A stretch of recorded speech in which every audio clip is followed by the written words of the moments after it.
Magandang araw sa lahat. Bago natin ipagpatuloy, magpapasalamat muna tayo sa Panginoon sa panibagong araw na ipinagkaloob sa atin. Ang Kawa-Kawa Boulevard at ang tahimik niyang karagatan.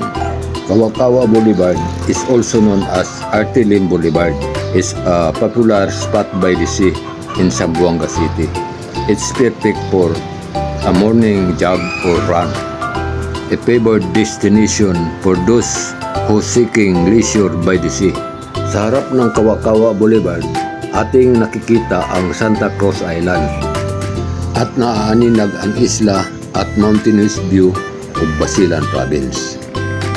Ang Kawa-Kawa Boulevard ay pinalawak at pinaganda. Ganon din ang pantalan ng Zamboanga City. Ang Kawa-Kawa Boulevard ang pasukan at labasan ng mga sasakyan galing sa pantalan.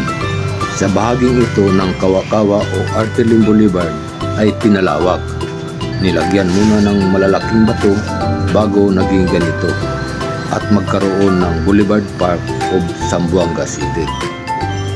Ito'y naging tourist destination sa kasalukuyan at pinupuntahan ng karamihan tuwing wala na ang init ng araw.